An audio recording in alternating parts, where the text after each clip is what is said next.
அக்காலத்திலே யூதா தன் சகோதரரை விட்டு அதுல்லாம் ஊரானாகிய ஈரா என்னும் ஒரு மனிதனிடத்தில் போய் சேர்ந்தான். ஆதியாகமம் 38:1.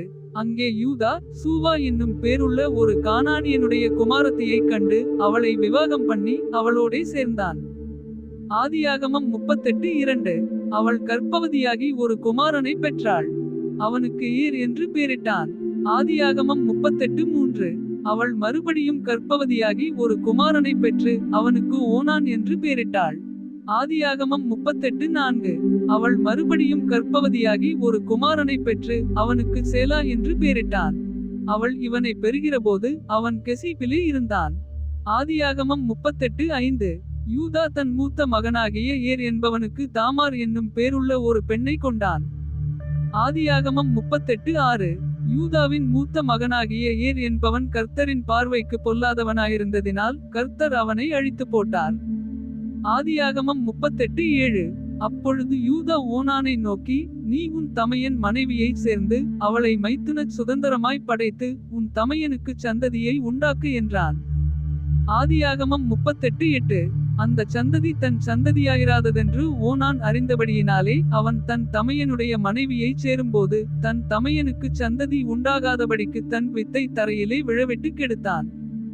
ஆதியாகமம் 38:9. அவன் செய்தது கர்த்தரின் பார்வைக்கு பொல்லாததாயிருந்ததினால் அவனையும் அவர் அழித்து போட்டார். ஆதியாகமம் 38:10. அப்பொழுது யூதா தன் குமாரனாகிய சேலாவும் அவன் சகோதரர் செத்தது போலச் சாவன் என்று அஞ்சி தன் மருமகளாகிய தாமாரை நோக்கி, என் குமாரனாகிய சேலா பெரியவனாகுமட்டும் நீ உன் தகப்பன் வீட்டிலே கைம்பெண்ணாய் தங்கியிரு என்று சொன்னான். அந்தப்படியே தாமார் போய் தன் தகப்பன் வீட்டிலே தங்கியிருந்தாள். ஆதியாகமம் 38:11. அநேக நாள் சென்றபின் சூவாவின் குமாரத்தியாகிய யூதாவின் மனைவி மரித்தாள். யூதாவினுடைய துக்கம் ஆறினபின் அவன் அதுல்லாம் ஊரானாகிய தன் சிநேகிதன் ஈராவுடனே திம்னாவிலே மயிர்கத்தரிக்கிறவர்களிடத்திற்கு போனான். ஆதியாகமம் 38:12. அப்பொழுது உன் மாமனார் தம்முடைய ஆடுகளை மயிர்கத்தரிக்க திம்னாவுக்கு போகிறார் என்று தாமாருக்கு அறிவிக்கப்பட்டது. ஆதியாகமம் 38:13. சேலா பெரியவனாகியும் தான் அவனுக்கு மனைவியாக கொடுக்கப்படவில்லை என்று அவள் கண்டபடியால் தன் கைம்பெண்மைக்குரிய வஸ்திரங்களை களைந்து போட்டு முக்காடிட்டு தன்னை மூடிக்கொண்டு திம்னாவுக்கு போகிற வழியிலிருக்கிற நீரூற்றுகளுக்கு முன்பாக உட்கார்ந்தாள். ஆதியாகமம் 38:14. யூதா அவளை கண்டு அவள் தன் முகத்தை மூடியிருந்தபடியால் அவள் ஒரு வேசி என்று நினைத்து. ஆதியாகமம் 38:15. அந்த வழியாய் அவளிடத்தில் போய் அவள் தன் மருமகள் என்று அறியாமல் நான் உன்னிடத்தில் சேரும்படி வருவாயா என்றான். அதற்கு அவள், நீர் என்னிடத்தில் சேரும்படி எனக்கு என்ன தருவீர் என்றாள்.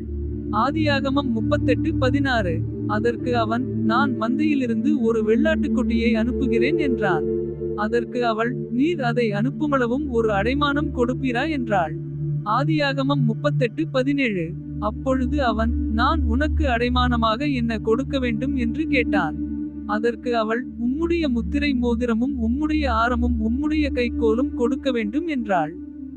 அவன் அவைகளை அவளுக்கு கொடுத்து அவளிடத்தில் சேர்ந்தான். அவள் அவனாலே கர்ப்பவதியாகி. ஆதியாகமம் 38:18. எழுந்து போய் தன் முக்காட்டை களைந்து தன் கைம்பெண்மைக்குரிய வஸ்திரங்களை உடுத்திக் கொண்டாள். ஆதியாகமம் 38:19. யூதா அந்த ஸ்திரீயினிடத்தில் இருந்த அடைமானத்தை வாங்கிக் கொண்டு வரும்படி அதுல்லாம் ஊரானாகிய தன் சிநேகிதன் கையிலே ஒரு வெள்ளாட்டுக்குட்டியை கொடுத்தனுப்பினான். அவன் அவளை காணாமல். ஆதியாகமம் 38:20. அவ்விடத்து மனிதரை நோக்கி, வழியண்டை நீரூற்றுகள் அருகே இருந்த தாசி எங்கே என்று கேட்டாள். அதற்கு அவர்கள், இங்கே தாசி இல்லை என்றார்கள். ஆதியாகமம் 38:21. அவன் யூதாவினிடத்தில் திரும்பி வந்து, அவளை காணோம், அங்கே தாசி இல்லை என்று அவ்விடத்து மனிதரும் சொல்லுகிறார்கள் என்றான். ஆதியாகமம் 38:22. அப்பொழுது யூதா, இதோ இந்த ஆட்டுக்குட்டியை அனுப்பினேன், நீ அவளை காணவில்லை. நமக்கு அவகீர்த்தி வராதபடிக்கு அவள் அதை கொண்டு போனால் போகட்டும் என்றான். ஆதியாகமம் 38:23. ஏறக்குறைய 3 மாதம் சென்ற பின்பு உன் மருமகளாகிய தாமார் வேசித்தனம் பண்ணினாள், அந்த வேசித்தனத்தினால் கர்ப்பவதியுமானாள் என்று யூதாவுக்கு அறிவிக்கப்பட்டது. அப்பொழுது யூதா, அவளை வெளியே கொண்டு வாருங்கள், அவள் சுட்டெரிக்கப்பட வேண்டும் என்றான். ஆதியாகமம் 38:24. அவள் வெளியே கொண்டுவரப்பட்டபோது அவள் தன் மாமனிடத்துக்கு அந்த அடைமானத்தை அனுப்பி, இந்த பொருட்களை உடையவன் எவனோ அவனாலே நான் கர்ப்பவதியானேன். இந்த முத்திரை மோதிரமும் இந்த ஆரமும் இந்த கோலும் யாருடையவைகள் பாரும் என்று சொல்லி அனுப்பினாள். ஆதியாகமம் 38:25. யூதா அவைகளை பார்த்தறிந்து, என்னிலும் அவள் நீதியுள்ளவள். அவளை என் குமாரனாகிய சேலாவுக்கு கொடாமற் போனேனே என்றான். அப்புறம் அவன் அவளைச் சேரவில்லை. ஆதியாகமம் 38:26. அவளுக்கு பிரசவகாலம் வந்தபோது அவள் கர்ப்பத்தில் இரட்டை பிள்ளைகள் இருந்தன. ஆதியாகமம் 38:27. அவள் பெறுகிறபோது ஒரு பிள்ளை கையை நீட்டினது.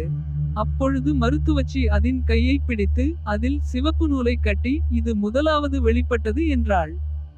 ஆதியாகமம் 38:28. அது தன் கையை திரும்ப உள்ளே வாங்கிக் கொண்டபோது அதின் சகோதரன் வெளிப்பட்டான். அப்பொழுது அவள், நீ மீறி வந்ததென்ன, இந்த மீறுதல் உன்மேல் நிற்கும் என்றாள். அதனாலே அவனுக்கு பாரேஸ் என்று பெயரிடப்பட்டது. ஆதியாகமம் 38:29. பிற்பாடு கையில் சிவப்பு நூல் கட்டியிருந்த அவனுடைய தம்பி வெளிப்பட்டான். அவனுக்கு சேரா என்று பெயரிடப்பட்டது. ஆதியாகமம் 38:30.